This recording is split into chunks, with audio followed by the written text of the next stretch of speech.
ओम गणगणपते नमः। ओम गणगणपते नमः। ओम गणगणपते नमः। ओम नमः शिवाय।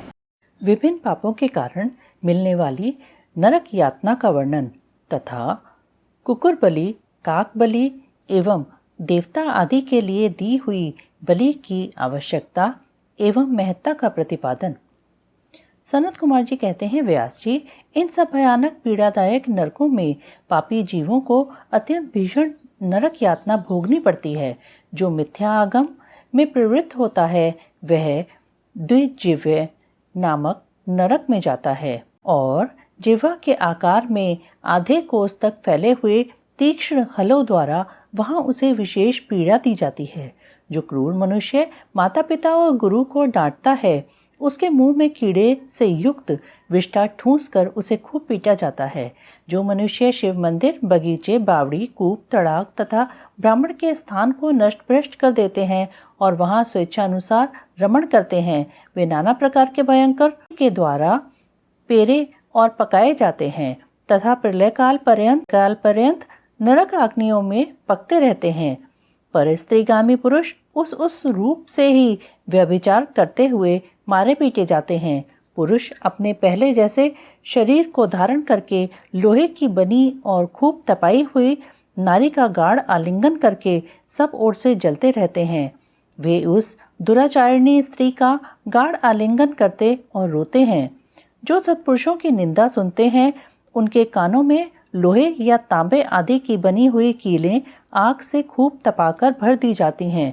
इनके सिवा जस्ते, शीशे और पीतल को गलाकर पानी के समान करके उनके कान में भरा जाता है। फिर बारंबार गर्म दूध और खूब तपाया हुआ तेल उनके कानों में डाला जाता है। फिर उन कानों पर वज्र का सा लेप कर दिया जाता है। इस तरह क्रमशः उनके कानों को उपरोक्त वस्तुओं से भरकर उनको नरकों में यातनाएं दी जाती हैं। क्रमशः सभी नरकों में सब ओर ये यातनाएं प्राप्त होती हैं और सभी नरकों की यातनाएं बड़ा कष्ट देने वाली होती। जो माता पिता के प्रति भौहें टेढ़ी करते अथवा उनकी ओर उदंडता पूर्वक दृष्टि डालते या हाथ उठाते हैं उनके मुखों को अंत तक लोहे की कीलों से दृढ़ता पूर्वक भर दिया जाता है। जो मनुष्य लुभाकर स्त्रियों की ओर अपलक दृष्टि से देखते हैं उनकी आंखों में तपाकर आग के समान लाल की हुई सुइयां भर दी जाती हैं। जो देवता अग्नि, गुरु तथा ब्राह्मणों को अग्रभाग निवेदन किए बिना ही भोजन कर लेते हैं उनकी जिह्वा और मुख में लोहे की सैकड़ों कीलें तपाकर ठूंस दी जाती हैं।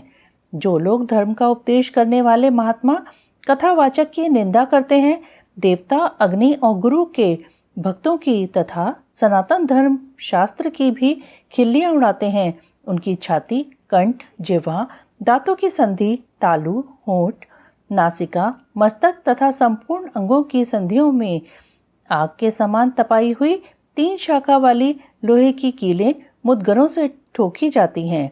उस समय उन्हें बहुत कष्ट होता है। तत्पश्चात सब ओर से उनके घावों पर तपाया हुआ नमक छिड़क दिया जाता है। फिर उस शरीर में सब ओर बड़ी भयानक यातनाएं होती हैं। जो पापी शिव मंदिर के पास अथवा देवता के बगीचे में मलमूत्र का त्याग करते हैं उनके लिंग और अंडकोश को लोहे के मुद्गरों से चूर चूर कर दिया जाता है तथा आग से तपाई हुई सुइयां उसमें भर दी जाती हैं, जिससे मन और इंद्रियों को महान दुख होता है। जो धन रहते हुए भी तृष्णा के कारण उनका दान नहीं करते और भोजन के समय घर पर आए हुए अतिथि का अनादर करते हैं वे पाप का फल पाकर अपवित्र नरक में गिरते हैं। जो कुत्तों और गौओं को उनका भाग अर्थात बलि न देकर स्वयं भोजन कर लेते हैं उनके खुले हुए मुंह में 2 कीलें ठोक दी जाती हैं। यमराज के मार्ग का अनुसरण करने वाले जो श्याम और शबल 2 कुत्ते हैं, मैं उनके लिए यह अन्न का भाग देता हूँ, वे इस बलि को ग्रहण करें। पश्चिम, वायव्य, दक्षिण और नैऋत्य दिशा में रहने वाले जो पुण्यकर्मा कौवे हैं वे मेरी इस दी हुई बलि को ग्रहण करें। इस अभिप्रथा के 2 मंत्रों से क्रमशः कुत्ते और कौवे को बलि देनी चाहिए।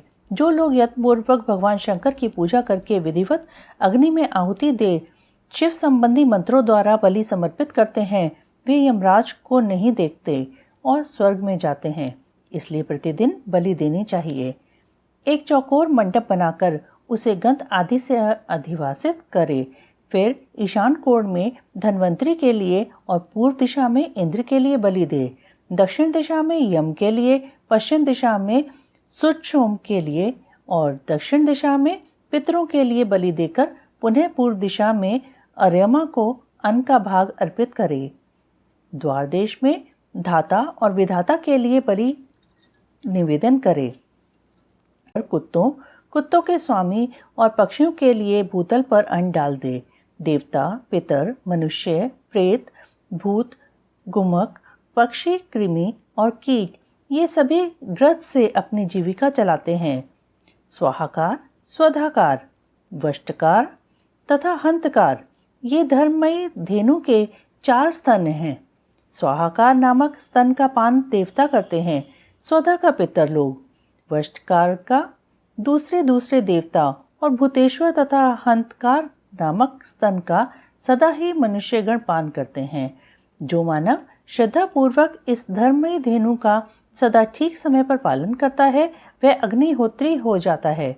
जो स्वस्थ रहते हुए भी उसका त्याग कर देता है वह अंधकारपूर्ण नरक में डूबता है। इसलिए उन सबको बलि देने के पश्चात द्वार पर खड़ा हो क्षण भर अतिथि की प्रतीक्षा करे। यदि कोई भूख से पीड़ित अतिथि या उसी गांव का निवासी पुरुष मिल जाए तो उसे अपने भोजन से पहले यथाशक्ति शुभ अन्न का भोजन कराए। जिससे निराश होकर लौटता है उसे वह अपना पाप दे, बदले में उसका पुण्य लेकर चला जाता है। यमलोक के मार्ग में सुविधा प्रदान करने वाले विविध दानों का वर्णन। व्यास जी बोले, प्रभु, पापी मनुष्य बड़े दुख से यमलोक के मार्ग में जाते हैं। अब आप मुझे उन धर्मों का परिचय दीजिए जिससे जीव सुखपूर्वक यम मार्ग पर यात्रा करते हैं। सनत कुमार जी ने कहा, मुने, अपना किया हुआ शुभाशुभ कर्म बिना विचारे विवश होकर भोगना पड़ता है। अब मैं उन धर्मों का वर्णन करता हूँ जो सुख देने वाले हैं। इस लोक में जो श्रेष्ठ कर्म करने वाले कोमलचित और दयालु पुरुष हैं वे भयंकर यम मार्ग पर सुख से यात्रा करते हैं। जो श्रेष्ठ ब्राह्मणों को जूता और खड़ाऊं दान करता है वह मनुष्य विशाल घोड़े पर सवार हो बड़े सुख से यमलोक को जाता है।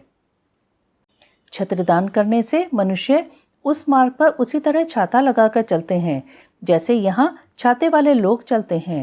शिवी का दान करने से मनुष्य रथ के द्वारा सुख से यात्रा करते हैं। शैया और आसन का दान करने से दाता यमलोक के मार्ग में विश्राम करते हुए सुखपूर्वक जाता है।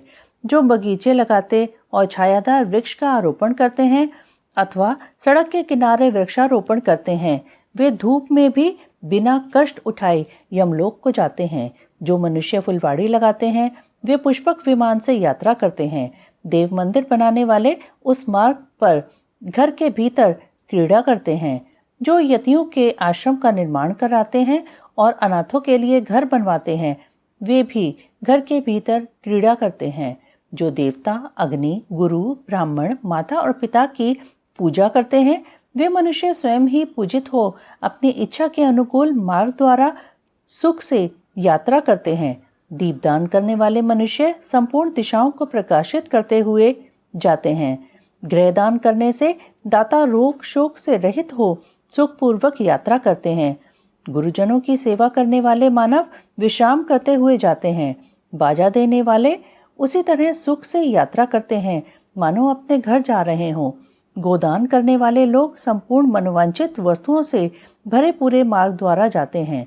मनुष्य उस मार्ग पर इस लोक में दिए हुए अन्नपान को ही पाता है। जो किसी को पैर धोने के लिए जल देता है वह ऐसे मार्ग से जाता है जहाँ जल की सुविधा हो। दान से महान पुण्य बताया गया है क्योंकि अन्न के बिना भूख की आग से तप्त हुए समस्त प्राणी मर जाते हैं।